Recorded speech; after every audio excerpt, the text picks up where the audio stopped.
funny how you guys lost to the major leagues, football or Major League Soccer. I can't even swear. Like, that in itself is just a bit of a... It's so frustrating. You just realised our time has not even started. So we're on 0 seconds. But yeah, look, I think what's more shambolic than our podcast? It's Chelsea's performance yesterday. That's very rich coming from a United supporter. Hey, and you still play tomorrow. So I reckon, and I'm saying this now. So if you're listen to this on Spotify or YouTube, I'm calling this right now. I reckon United's going to win tomorrow. You reckon you're going to beat Liverpool? I reckon we're going to beat Liverpool. So this is probably going to come out 12 hours after the game. This podcast. Oh, no, mate. Okay, so there's two scenarios. If United wins and this podcast is live, comment below and say you got it right. If United loses, come at me in my DMs. Ooh. Come at me in my DMs. Come at him. I don't know. Like, I don't see that happening. I'm just glad we deflected from Chelsea and moved it on to Manchester United. Can you explain to the listeners and the viewers what you're wearing today? Me? I'm wearing Socceroos kit. This is mad. Beautiful name set on the back too? Yes, Slater. Yeah, nice one. Great template from the Adidas era. Yeah, it is. And I hope they do something like this soon, but we'll wait and see if that actually... There was that sort of thing where I think Australia may be one of the first teams to have that template, and I think the respect for that template was never sort of respected by Australians. No, I don't know. Like, I think this is the 80 equipment kind of era, right? Yeah. So I remember like teams like Marseille had it. They're bringing that back last season. Yeah, correct. And like I loved that they brought it back. That was great. Real Madrid had all the teams with the Adidas. It was tricolour. the V-neck and the... I'm trying to like talk into the mic and give a description at the same time, but it's not working very well. It was a tricolour. They were doing a lot of tricolour designs. Yeah. I absolutely love this design. I reckon this was great. Like Addy in the 90s was insane. Yeah. I feel like for me, if I had to pick like gens of kits, I'd be like Addy in the 90s and then Nike as over like 98 through to like 2004. A lot of dark horses in the early 90s. You had All Sport. Yeah, Puma did awesome kits. Reebok was awesome as well. Don't forget Umbro. Yes. What would you say your best brand in the early 90s is? Now it's a bit harder because there's so many. But then again, so many new ones have replaced the ones that don't exist anymore. True. But surely Umbro was the most successful in the... Addy was pretty big. I don't know. I'd be torn between Addy and Umbro on a football sense. I think Nike moved in later. I think that was still very American focused. Adidas had great templates. And Nike had great, unique designs. Yeah. Like you got to remember the designer aspect. Drake Ramberg did sort of pave the way for designers in the football scene. Like we look at the designers now in Nike. If it wasn't for Drake Ramberg's early days, and of course there's unsung heroes around the world. Of course. But yeah, would you say like straight out answer? 3, 2, 1, go. Umbro. Best Umbro. Me, I would say Adidas. Yeah. Yeah, I think that like I don't know. Even now, I think like there was just so many teams with Umbro, and the designs weren't. Yeah, like overly out there or overly iconic. It's just I feel like so many successful teams wore Umbro at that time, and that's why those kits became United. And I'm wearing, for the viewers, I'm wearing a fan spec Nike Corinthians shirt that was purchased here at Ultra Football. Probably one of my favorite designs. Right, this I think it was 2018, 2019 or 2019. I think you're right. Yeah. It was just around the era that everyone stayed at home for a long time. Do you know if we say that word? You get demonetized and you get like sort of shadowed on YouTube. So we're not going to say that word anymore. Could you actually get demonetized? Or not demonetized, but that word, that sort of saying that certain word is sort of like a no-go zone. It's like it's sort of we're not saying the word anymore. But the iconic Nike modern sort of design element that I love, the zigzag sort of I was a big fan. satching on the side. I love that. The collars were great. I love that. But that's what I'm wearing. I actually really like that kit. I reckon that's one of those ones you could almost sneak into like a wedding or a christening and as a guest and get away with it. No one would know any better. Pants today. Thank you so much to everyone that's been watching our reels. I really love the fact that people are getting onto the podcast. If you are a new subscriber, new listener, please say hello. PFC on my right and Talking Shirt on your left. Hey. What do we have for today? So we got a lot going on, man. There's obviously...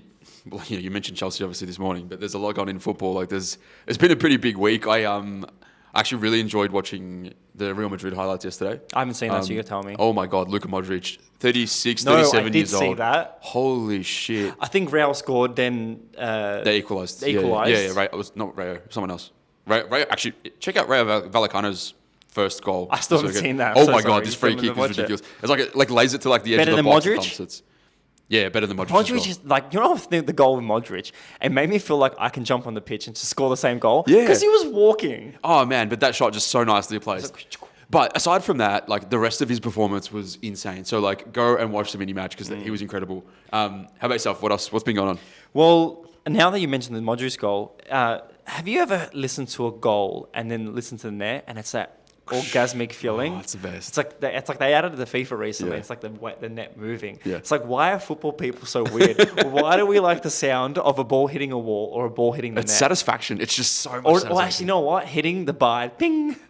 Oh, I hate that. That hurts me more. Really? So. Yeah. Oh, yeah. I love it. I remember during those time era, I can't say that word. I was just hitting the ball against the bar, and it's like nothing more satisfying than hitting the bar in a sort of trial and error for yourself. I think if it's like a crossbar challenge, you get the satisfaction. Not during the game. Yeah, I know. Unless you're Frank Lampard in the World Cup. Oh, that's not good.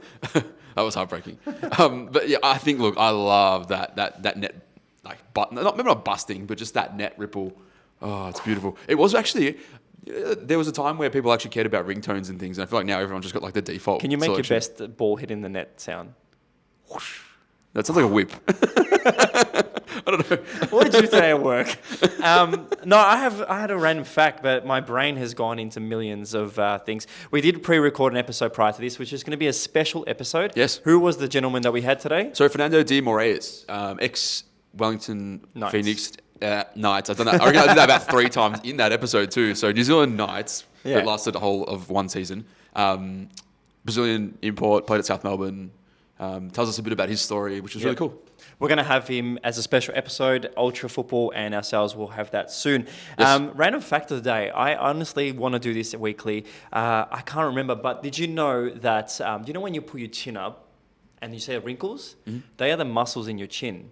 So if you look at a diagram, you've got 2 little muscles that look like tentacles. Is that why some people have like bum chins? Yes. Wow. So their muscles, it's like They're gains. tense. It's just chin gains. Chin gains. Have you seen people on TikTok these days? They're chewing their tongue now. Yeah. They get big Chad things. Really? Giga Chad, whatever that guy is.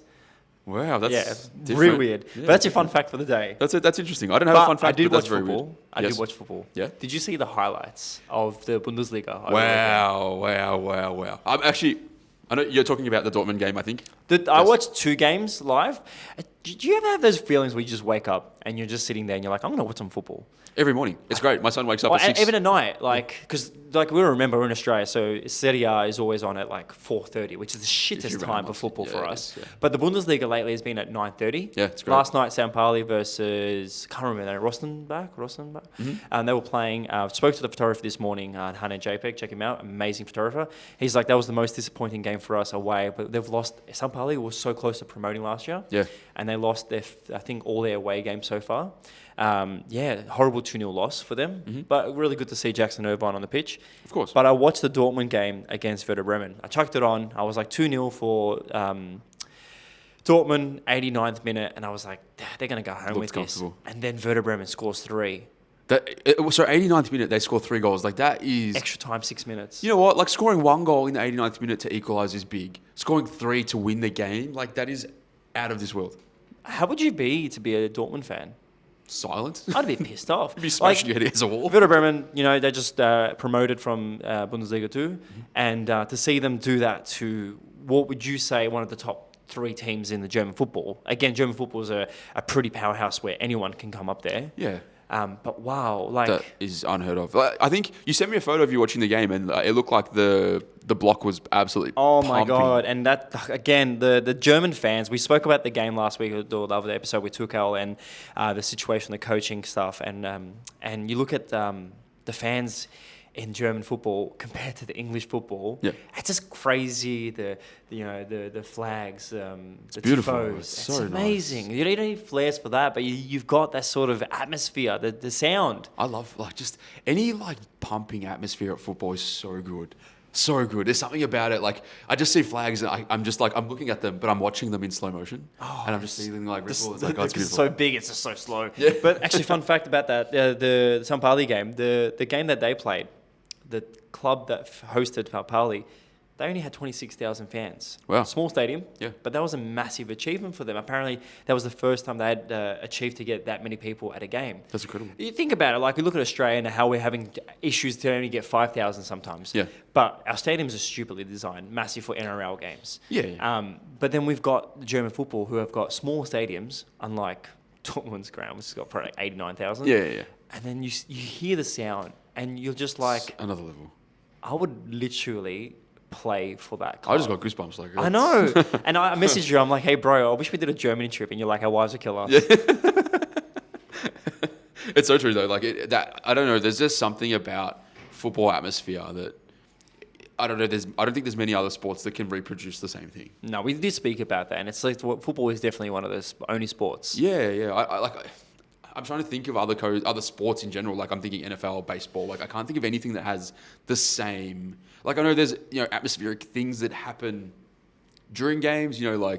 Like the basketball has like the defense and like all that sort of stuff, right? But I don't think there's anything that can reproduce what football, particularly in Europe and South America. Maybe handball in Europe. They do have the sort of thing with... Actually, basketball in Europe as well. Yeah, basketball in Europe. Yeah. They do have the sort of ultras and stuff that travel with the things. I think like Certeza, Red Star will definitely have like travelling fans. Yeah. Then your PSG fans and of course Porto and all the Portuguese ones. Yeah. Well, actually, if you're watching this or listening to it, if you want to link a YouTube video of a different sport with a great atmosphere, drop that in the comments because I'd love to see that. I love that. And nice segue. So I'm a massive subscriber of The Athletic, listen to a lot of the Tifo podcasts. Yep. And one little article came up. And this is something in Australia that we've been starving for. We love having the sort of atmosphere of the fans, but when the fans bring the sort of flares, the element of not hooliganism, but the ultras. I know that we're here at Ultra, we see all this sort of ultra DNA.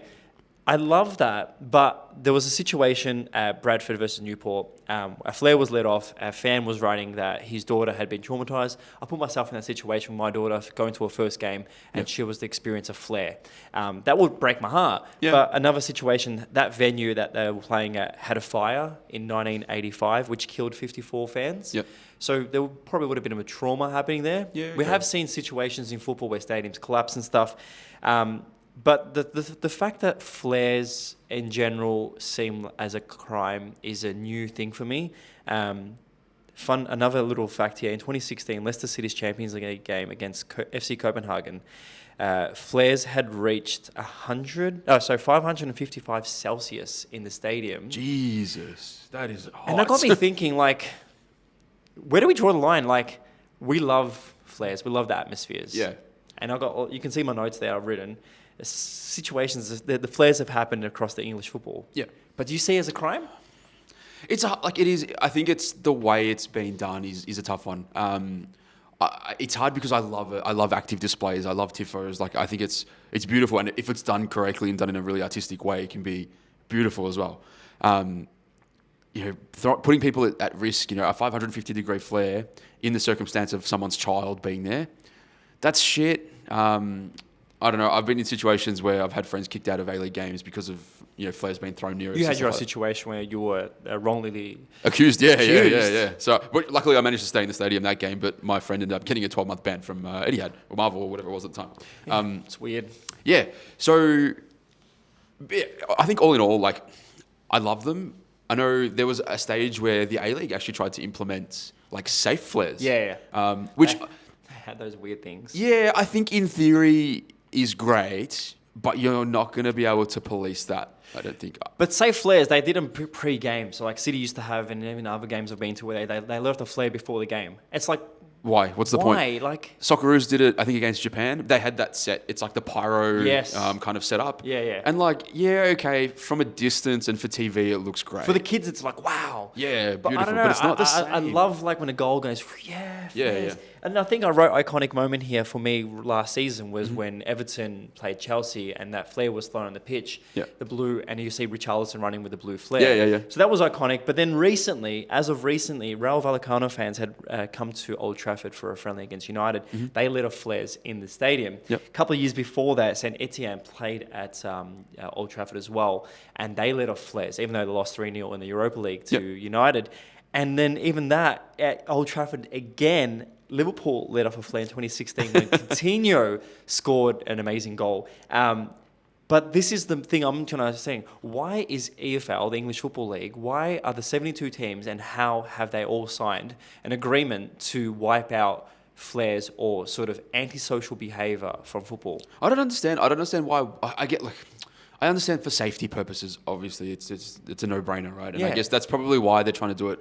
But I think it's maybe a little bit too, I'm going to say PC for probably a bad choice of words, but I think it's being over-policed. You look at like the Turkish football. I was watching a video for I think Indonesian football. Yeah. There's flares everywhere, and of course, like with every sort of dangerous act, there's always going to be precautious matters and also fatalities, and that's the scary thing. Like the flares do cause death and like all that, but how far are we going to go with football losing the identity of that sort of? I think you can't take it away. I think you do lose identity, but I think they're obviously trying to make it an environment for people to come, bring their families, bring the elderly loved ones that have been supporters of the club for 100 years. But you can't take away from the atmosphere. I feel like that's almost unfair. Like we see, like, and they love the Icelandic fans in the Euros of the World Cup where they had the clap. Yeah. Both women's and men's. Yeah. So you love seeing that, but I think English football, like, they had their big issues in the early '80s and where hooliganism. Yeah. We all see the Green Street hooligans sort of stories, and there's a big knife problem in the UK. Yeah. A lot of crime. Now, mixing that with football, it's just antisocial. Like, it's going to happen. Yeah. It's just one of those things that they want to police and clean up. And it's something that we need to, because there's a lot of kids and families losing kids. Yeah. But flares, I think they've just gone a bit too far to remove the sort of flare aspect. I know there's a potential safe way. Is it the way the A-League's doing it? I don't think so. I think for me, if you're going to move down that like safe path, I think that's the idea. I think that would be, in theory, the best way to do it. Why not give, there's always a representative of the active support from every club, right? There's always one or probably multiple people, capos or whatever you want to call them. Maybe it's a matter of having like a responsible, or like, giving the active bay a responsibility to use X products, because they don't generate heat. They are the colours of the club, which can be used to support in like a positive way. Yeah. But at the same time, they're used at the right time, when a goal's scored or whenever they think it's the right time, to support the club. But not in a detrimental way. It's crazy. Like, you look at the English football and you look at like PSG and their fans. Like, I remember when watching PSG and we were sitting like on the left-hand side watching the ultras down there. Mm-hmm. And I said to one of the French fans next to me, I'm like, oh, like, can you go down there? And they're like, no, if you go down there, you're dead. Yeah. And I'm like, why? They're like, oh, because that's their territory. And the only way you can get into that is by associating yourself with their lifestyle. And I think that's the biggest thing that football will definitely lose over the time, is that identity, being a part of the club in that sort of ultra sort of diehard fan versus the everyday fans or the football fans where, like me and my wife literally were in Paris and watched the game. Yeah. It's scary, but also it's a changing game. Yeah, I think it is. It is. And like, I don't know. I think it's, People love to change things. They love to change rules. They love to implement new things. I'm very much a traditionalist. I like to leave things how they are. Yeah, things are great for a reason. Like, don't touch it. I think we look at Victory, one of the better supported clubs in the league, where they had the beautiful sort of dark blue white. It hurts me saying that as a City fan, but then you see RBB, like, they've lost identity for that. I love going to the Sydney derbies, seeing what they have. There's no other fans in the league that have that sort of identity. You go to Adelaide United, they do have a nice presence. Yeah. But, is there a fan base like that? You watch the Transport recent, triumph that they had, and they're fans. What's your sort of take on fans? Like, do you want them to be high energy or medium energy? No, high energy all the time. Like, you need to support your club to maximum level. You can't just be like mediocre coasting through. And this is probably half the reason why we have this issue with A-League attendance, and there's a lack of atmosphere in a lot of games, and all that sort of stuff. And that's why everyone sort of looks to Victory and previously Wanderers as like the epitome of active support and supporting your football club in Australia. But it needs to, I think that should be like the benchmark. That shouldn't be the best. That should be normal. It makes the players play for something. I was watching that Dortmund game against Werder Bremen, and I saw Jude Bellingham go up to the fans and pump his chest and calling the fans up. Going, it was 0-0, 20th minute, and he's asking the fans for more energy. Love that. Man, I love that. And I think one of my favourite photos at City was when Scott Jamo runs over to the fans. He's like, come on, louder. And I was like, man, this is pumping me up. I wanted to turn around and go to the fans. Come on. It's like, who's this guy? So on the topic of support and, active support and doing the right thing by your club, there was a club in France that wanted green boots banned. Oh, yeah. So obviously, what was the club? Marseille? Was it Marseille? And Saint Etienne is their rival. They've requested that. I think it was the game that they protested. It was something like 7 or 8 of their players were wearing the new Addy boots. Yeah, Addy. I think they were X Speed Flows, and all of them were green. And the supporter group were basically complaining that the fact that green is Saint Etienne's colours, they're our rivals. You can't have green boots on the pitch when you're with one of us, which when you think about it seems a little far-fetched. Yeah, it does make a good call. Like I know Puma, when they had the blue boots, can't remember the name right now, but then when they had the blue boots, they were fine with our City kit, but then they released like the yellow ones, the yellow and black, and a lot of our players wore it, and it just looked horrible for me on the blue shirt and the blue it's shorts, a weird combination. blue socks. Yeah. Horrible. So I think from that aspect, from the aesthetic aspect, I'd be like, no, this ruins it. Like, why are you making these players contractually have to wear? A lot of Nike players have to wear certain boots. Yeah. But I kind of agree with Marseille fans. I wouldn't want my players wearing green. I don't know. To be honest, I just don't like the colour of the boots. But it's an identity thing. Like if It a is, club yeah. identifies with a certain colour and that's their colour, people always laugh at when United and City fans wear opposing colours. Like we see now City wearing red, and United last year had the City sort of light blue. Yeah. How far is it to say a colour is only identified by the club? I think boots is from a realist perspective. I think boots is probably a little far fetched. It's the name on the shirt that's the most important, right? Chelsea fan. Yeah. Would you wear a red shirt? Yeah. Oh, red shirt. A red shirt with Chelsea logo. We did have that. It was 2 seasons back or 1 season back. We had a red stripe through it. We always have like a red accent. Yeah. Because of obviously the crest. The little. But would you wear a full red shirt with white sleeves? Nah, I don't think I would. Okay, so now an Arsenal fan, would they wear a full white shirt, or would they wear a full... They had the Fly Emirates era. There was white shirt with like cuffs. With the red, the burgundy, that's right. Yeah. The Puma. And then would they even wear a full blue shirt? Like a City, like a... I feel like Arsenal's quite flexible. Like their lightning shirts, they're one of their most iconic. But Arsenal's definitely one of those clubs. They just do whatever they want. The yellow, gold, blue. Man, they'll come out with any shirt. People will buy their shirts. They like it. They're with Adidas, man. They get spoiled for choices. No, but that's true. what I think. I think I would never see like a Barcelona player wearing a white shirt. No, the boots is different. I think boots is fine. I think boots, wear whatever the hell you want, whatever your contract agreement is with your sponsor or boot supplier. Kits, different story. I think kits you shouldn't really touch, particularly on rivals. But then again, like you look at Chelsea, right? Chelsea and Tottenham, probably the most bitter rival between. Like that's Chelsea's biggest rivalry. They almost always have a white kit. Yeah. So that's you can't always control it. That's just club history. I think club history and club colours takes precedence over rivalry. Yeah. So if there is a similarity, too bad. But in that case, like green and blue, like you're not going to have those two in the same. Definitely not. Like Marseille Saint Etienne. We do have 2 more subjects, but do you want to take a quick break? Yeah, we'll take a quick break. Reconvene and come back. It sounds good. Adidas' latest boot drop is the Speed Legacy Pack, bringing the Battle Pack F50 Addy look from 2014 back into present times. The iconic black and white spots worn by players like Ian Robin, James Rodriguez, Angel Di Maria, lining it up alongside a classic all-white leather version, both of which ride in the X Speed Flow sole plate, which we've mentioned on previous episodes. Absolutely incredible. Check these bad boys out. On sale at ultrafootball.com. We are back. Now, like I said, there's going to be multiple episodes today. Now, we have 2 more subjects. Again, I just want to say thank you to everyone for watching these episodes. I got told by our former producer, Mitch, who's rarely here these days, he said we're like 98th in the podcast for either sports or football, so I'm really excited. It's good. Hopefully we start climbing up. We're going to climb.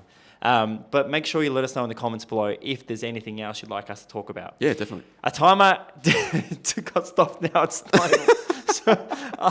We don't know how long we're going to get there. You'll be here for 3 days at this point. So we're going to get there. It does feel like forever. 2 subjects. All right. So number 1, we'll start off with what are your thoughts on goalkeepers wearing player-specific, on-field specific shirts? We see that happening these days. Yeah, it's funny that because they seem to be wearing like the third kit or like something. So like when the team wears the home shirt, the goalkeeper wear the away shirt. Yeah, or third shirt. Yeah, so it doesn't clash. So there's no specific goalkeeper shirt for that team. I think from a fan perspective, it's good because sometimes goalkeeper shirts can be hard to get your hands on. So as a kid, if you're a goalkeeper or you're a big fan of the goalkeeper of the club, sometimes it's really hard to get your hands on that goalkeeper's shirt to want to to wear it, put his name on the back, all that sort of stuff. Yeah. I know personally, last season I bought a Parma shirt because I wanted Buffon on the back, and Yeah, because he was wearing one of the players' shirts. And they specifically designed that shirt to fit his old one. And they did it this year as well. Yeah, correct. Which I think is amazing. And for me, as smart. I'm not a Palmer fan, but I just like that whole nostalgic kind of connection. And I thought it was great. I think I don't know. I still kind of like the Campos kind of like approach too, like where keepers have their own out there, something kind of crazy design, which we don't see much anymore these days. Like that phased out sort of at the end of the 90s. I don't know why. Like the one of the shirts I wanted, and you linked me a couple of days ago, was the Barthez goalkeeper shirt for Australia with the Southern Cross or the stars and like the Astral one. Bosnich. What did I say? Barthez. Oh my god. Oh, the French Australian. All right. So that shirt, the Bosnich shirt for Australia, has to be one of my favorite shirts. Something about the design elements that a player would never have on a game day, that's what appeals to me. Yeah. I think, again, you see a lot of goalkeeper shirts in its time that is ideally iconic for it being a goalkeeper shirt. Yeah. United having heaps. But now we're seeing a lot more. One, I like the resources, the flexibility of using less material for making a whole different specific shirt. Yeah. I was watching the São Paulo game, and they were wearing the brown shirt while they were wearing the white shirt. It was good to see that. Yeah. But is it too much to think that the other day they came out and they said Adidas is designing horrible goalkeeper shirts? We see what United and Real Madrid's wearing. Like, how far can we go these days? Do we make specific goalkeeper shirts, or do we keep it in line? I think if the tech in them is the same, fine. Like make it the same. Make it the third shirt or make it whatever shirt. I still kind of like that whole the keepers wearing something loud and crazy, and I think it's probably easier from an officiating standpoint too if they're wearing something quite obvious. I know like I mentioned Campos when he started playing MLS. I think he had a deal with Umbro at the time. Where I might have mentioned on a previous episode actually, where he designed his own kits, and that's why you'd see he'd have those like block paneled fluorescent coloured kits, and he was iconic at the time. He was I think he was probably one of the most high profile MLS players. I think it was around like the 96, 98 kind of time. There are players that idolise goalkeepers, so why not make goalkeeper shirts something that you can buy and purchase? I think back in the days there was heaps. There's heaps. Yeah. But actually, do mentioning Barthez, there have been some United shirts that are similar to players' shirts that he had worn. Yeah, definitely. I know, like the 2002, quite literally, is just the black version of the home shirt. Literally, the logo, the Vodafone. That maybe I don't know. Maybe that's the sort of the saving grace. Like use the same materials, just different colours. It could really depend on the sort of the year, the material usage. I know here at City, some of the goalkeeper shirts we get are horrible. Yeah. I see Glover wearing them, and I'm like, that's just a horrible design. I wish that was a bit more, So, any goalkeeper shirts that stand out to you on top of the mind? I guess over time you think about like Kasper Schmeichel wearing some iconic ones. David Seaman probably had a couple. There's actually one that David Seaman wore for England. It was like this, I think it had black sleeves, but it had like a light blue and like white kind of patterned chest. Epic. Such a cool kit. It's funny, you had a go at me for saying Bosnich and Barthez. You just said Kasper Schmeichel instead of Peter Schmeichel. Oh, Peter Schmeichel. Sorry, my bad. Still stuck on my bed. No, there's a lot of goalkeeper shirts for me. And I think name sets on shirts are amazing. There's some amazing goalkeepers. One of the questions I saw, our friend Rick FSC said to me, or said not to me, but said said something on the internet that really spoke to me. Yes. He's like, I'm never buying name sets again. Last season, I bought a Lukaku shirt with Inter Milan, and he literally just signed a contract with Chelsea. And I was like, why? Why? So that was my pact with myself. I'm not going to buy name sets or the shirt until a couple of weeks after, unless it's like a special show like Venezia where I need to get it. But my question to you and to everyone is, what are your thoughts, and is there a pro and con to buying name sets? Oh, there's always a pro and a con. There's look, obviously for me the pro is you buy the player name on the shirt, and the player has a great season, club does well, awesome, happy days. But that's not always the case. You could buy it, he can transfer. You could buy it, he can get injured. I've got a friend of mine who we used to watch a lot of Chelsea games together, and he was notorious for picking like a young player and them either getting injured or disappearing. I remember early days he had a Kurt Zuma shirt. Kurt Zuma got injured. Then he ended up on loan, and then it was like never happened. I think then he ended up getting there was a couple of other players in there, and we're at a point where he'd be like, "Oh, I love this season shirt. I'm going to buy it. What name do you think I should get on the back?" We're like, "No one. Don't get anyone because they all get injured." So yeah, it's one of those. Yeah, it's a bit of a funny situation. I think personally, same season. It's hard not to. Like, I'm looking at Chelsea kits this season. I'm like, I really want a Reece James kit. Yeah. But Okay. he's at a point in his career where he could move anywhere in the next couple of seasons. I know he's just signed a new contract and all that sort of stuff, but it doesn't stop anything from Well, that's the moving. thing with me right now. It's transfer deadline still hasn't come out. I know Ronaldo's going to come out in a couple of days with his notebook. He said that he wrote a few things down. Yeah, I can't wait for that. So I don't know if he's going to be somewhere else or if he's going to be at United when he says that. Yeah. But like buying United shirts with Ronaldo on the back of the shirt before transfer deadline then is a bit stressful. Yeah. I think what Rick was saying, it was Anthony, the player at Ajax right now, there's rumours that he has in some ways agreed a contract with United. So he might be coming to United. People have bought Anthony shirts. He's played a few games. Because I think Rick has. I'm sure he posted. He has it. So for me, I think this thing with Lukaku, he came back. So luckily, when I bought the kit from Kitbag, they returned it and gave me a Lautaro Martinez shirt, and I was like really happy with that. That's great. Yeah. I got a Barella shirt, and then I got a Skriniar shirt. 3 players at Inter Milan that I love. And then last season at United, I got 3 shirts. I had Rashford, just because that was the only name so I could get on the 3rd shirt here. I got Bruno Fernandes and Sancho. Yep. Didn't get a Ronaldo. I was just like, what do I do? But then there was sales, and I was like, I'll get a long sleeve Ronaldo because the play spec came out. Yeah, nice. I had to. I was like, play spec, long sleeve, United. I have to. Yeah. 3 name sets you would get at Chelsea right now. You said Reece James. Reece James definitely. Away, well, who would you get? Away? Doesn't matter because I know the design's beautiful, but who would you get? Another name set. Mason Mount, I have to be. And 3rd, I don't think you've released your 3rd yet, have you? No. Who would you get on the 3rd, though, if you had a name set choice? Ooh, it'd be torn between Thiago Silva and Koulibaly, I think. Yeah. I think Koulibaly probably because it's just new, and I think I just loved. I don't know. Maybe I'd get a Thiago Silva shirt from last season because I loved how he was operating. This season for me, home shirt. For some reason, I want to get Casemiro. Yeah, cool. Is he confirmed? He's confirmed. Oh, as of today? Oh, wow. the other day. So he's confirmed. Nice. No photo of him yet, just an agreement. So Casemiro, just think it's going to be a good season, hopefully for him. But again, it's just another Brazilian. Wow. Away, I would get. Away, it's the McFred. the white one. The white one. I just think it's iconic for that shirt. So I'm thinking either Sancho or even Malakia. I love saying his name. Yeah, it's the best. I love the way he's playing. I'm hoping he's a bit of a temper issue too, so that's good. Yeah, no, something spicy. And then 3rd, I really want to get Eriksen. Yeah, cool. But again, it's one of those things. So for me, like what name sets from the past stood out to you? What's one player in the past that you always wanted to get? Like one player. One player. From Chelsea or anywhere in the general? world. I think Totti for me was the reason I started collecting kits. So I've got some now, and I've got the specific kit that for me was the challenge as a kid trying to find, because being in Australia, football kits weren't easily accessible in the early 2000s, especially. And then you could never really trust eBay, so it was a bit of a hard one to try and find. Yeah. Finally got it, and then I was sort of like, oh, I'm set. Like I got Do you have the name set? You have the shirt. I've got the shirt with the name set, so the kappa down the sleeves. It's the black kit. I don't know if you remember. Yeah. But with Totti on the back, and for me, I wouldn't sell that for the world. Like that's the one kit for me that is like sentimental. It says a lot about like who I was as a kid and all that sort of stuff. So, I think that's the one. What's yours? Who would you go as one player from your lifetime? The one player I always wanted on my back on my shirt, and it was a specific shirt. I still don't have it. It's Cantona. Yep. On the black one, the United kick. one. Yep. Yeah, need to get that one.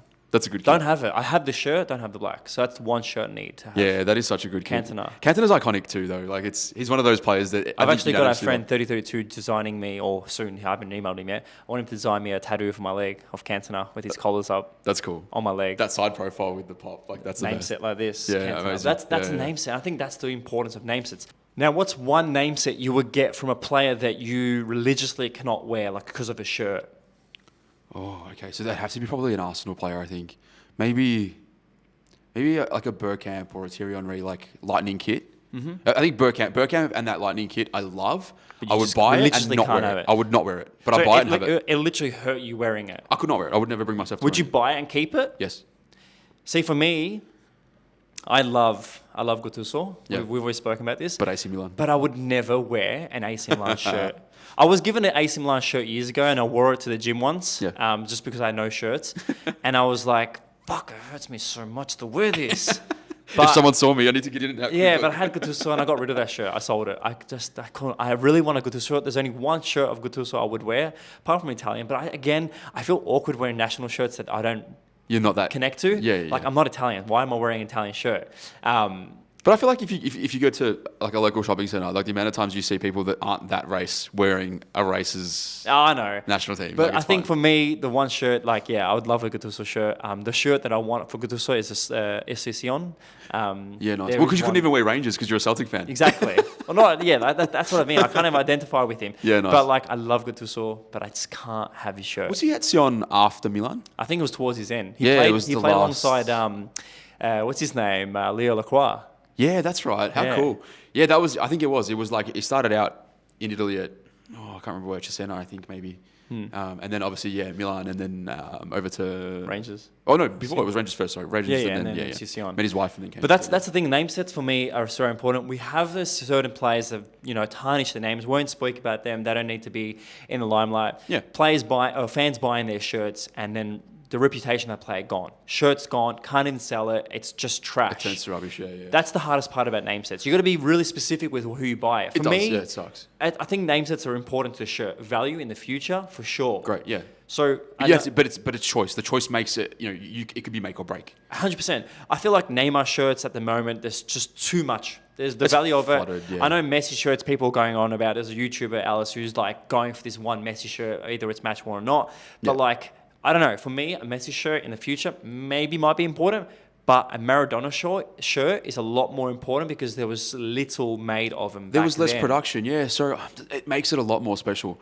It is hard though, like because now is it going to be worth as much in 20 years' time? I actually had this conversation a lot with Rick as well. Yeah. And we talk about buying kits and putting them in a vault, and because of the ease of accessibility, is it going to be as valuable? Probably not. A shirt's going to be even valuable in 20 years' time. Yeah. Well, a perfect example is we came in, Ultra had a sale at the same weekend we had the pop-up. And so we came in here and there was boxes of kits.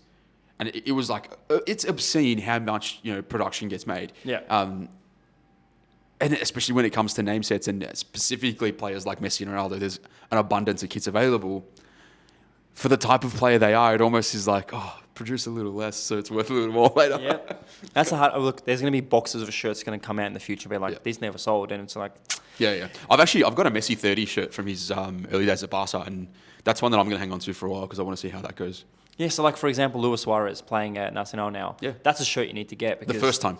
Even now. Now. Because I feel like it's just an important moment for him. There's even for example, I really want players that have gone to, what's the Italian player that went to Boca Juniors? That went to Boca from Juniors. Roma. De Rossi? Yeah, De Rossi. I would love a Boca Juniors De Rossi shirt. Yeah, that'd be cool. See, it's moments like that. I know when the players come to A-League, we want to get their shirts. Del Piero Sydney FC shirts are always sought out for. I think Romario at Adelaide United. Yeah. I'm always more of a fan of the first club for some reason. I don't know what I think. Again, that's the thing about the shirts. It doesn't really matter. It's like how important the want for that shirt is. Yeah. I think for me, like one of my favorite shirts that I want to get now, not favorite, but just shirts I want to get is Nemanja Matic. Yeah. Even though when he played there, I didn't really give two howls about him. But when I found out that he's got maternal connections to Macedonia, I was like, nah, have to get it. Have to get Matic. But actually, another shirt that I wanted to mention was I really want a Kulishevsky shirt. Yeah. Even though he doesn't identify as Macedonian now, because he's more aligned to Sweden.